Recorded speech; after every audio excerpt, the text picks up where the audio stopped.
नमस्कार दोस्तों, आज हम आपको कार्तिक मास महात्म का 28वां अध्याय सुनाते हैं। इसे ध्यान से सुनिएगा। धर्मदत्त ने पूछा, मैंने सुना है कि जय और विजय भी भगवान विष्णु के द्वारपाल है।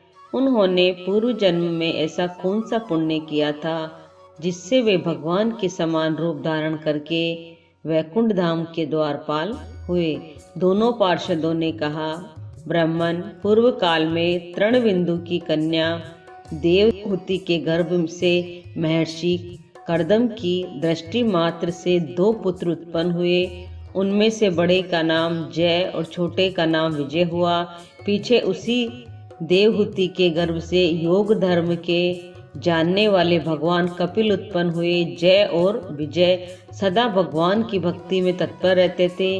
वे नित्य अष्टाक्षर मंत्र का जाप और वैष्णव व्रतों का पालन करते थे। एक समय राजा मरुत ने उन दोनों को अपने यज्ञ में बुलाया। वहाँ जय ब्रह्मा बनाए गए और विजय आचार्य। उन्होंने यज्ञ की संपूर्ण विधि पूर्ण की। यज्ञ के अंत में अवभृत स्थान के पश्चात राजा मरुत ने उन दोनों को बहुत धन दिया। धन लेकर दोनों भाई अपने आश्रम पर गए। वहाँ उस धन का विभाग करते समय दोनों में परस्पर लाग डांट पैदा हो गई। जय ने कहा, इस धन को बराबर बराबर बांट लिया जाए। विजय का कहना था, नहीं, जिसको जो मिला है वह उसी के पास रहे। तब जय ने क्रोध में आकर लोभी विजय को श्राप दिया, तुम ग्रहण करके देते नहीं हो, इसलिए ग्राह्य अर्थात मगरमच्छ हो जाओ। जय के शाप को सुनकर विजय ने भी श्राप दिया, तुमने मद से भ्रांत होकर श्राप दिया है, इसलिए तुम मातंग अर्थात हाथी की योनि में जाओ। तत्पश्चात उन्होंने भगवान से श्राप निवृत्ति के लिए प्रार्थना की। श्री भगवान ने कहा, तुम मेरे भक्त हो, तुम्हारा वचन कभी असत्य नहीं होगा। तुम दोनों अपने ही दिए हुए इन श्रापों को भोगकर फिर से मेरे धाम को प्राप्त होगे।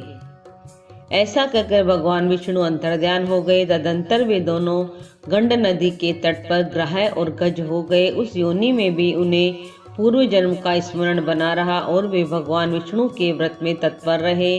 किसी समय वह गजराज कार्तिक मास में स्नान के लिए गंड नदी गया तो उस समय ग्राह्य ने श्राप के हेतु को समर्पण करते हुए उस गज को पकड़ लिया। ग्राह्य से पकड़े जाने पर गजराज ने भगवान रमानाथ का स्मरण किया। तभी भगवान विष्णु शंख चक्र और गदा धारण किए वहां प्रकट हो गए। उन्होंने चक्र चलाकर ग्राह्य और गजराज का उद्धार किया और उन्हें अपने जैसा ही रूप देकर वैकुंठ धाम को ले गए। तब से वह स्थान हरि क्षेत्र के नाम से प्रसिद्ध है। वे ही दोनों विश्वविख्यात जय और विजय है जो भगवान विष्णु के द्वारपाल हुए। धर्मदत्त, तुम भी ईर्ष्या और द्वेष का त्याग करके सदैव भगवान विष्णु के व्रत में स्थिर रहो। समदर्शी बनो। कार्तिक माघ और वैशाख के महीनों में सदैव प्रातः काल स्नान करो। एकादशी व्रत के पालन में स्थिर रहो। तुलसी के बगीचे की रक्षा करते रहो। ऐसा करने से तुम भी शरीर का अंत होने पर भगवान विष्णु के परम पद को प्राप्त होंगे। भगवान विष्णु को संतुष्ट करने वाले तुम्हारे इस व्रत से बढ़कर न यज्ञ है, न दान है और न तीर्थ ही है। विप्रवर, तुम धन्य हो जिसके व्रत के आधे भाग का फल पाकर यह स्त्री हमारे द्वारा वैकुंठ धाम में ले जाई जा रही है।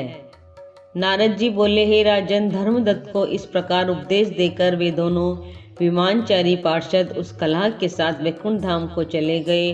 धर्मदत्त जीवन भर भगवान के व्रत में स्थिर रहे और देहावसान के बाद उन्होंने अपनी दोनों स्त्रियों के साथ वैकुंठ धाम प्राप्त कर लिया। इस प्राचीन इतिहास को जो सुनता है और सुनाता है वह जगत गुरु भगवान की कृपा से उनका सानिध्य प्राप्त कराने वाले उत्तम गति को प्राप्त करता है। यहाँ कार्तिक मास महात्म का 28वां अध्याय समाप्त होता है। आप इसे लाइक कीजिए और चैनल को सब्सक्राइब कीजिए। जय जय श्री राधे।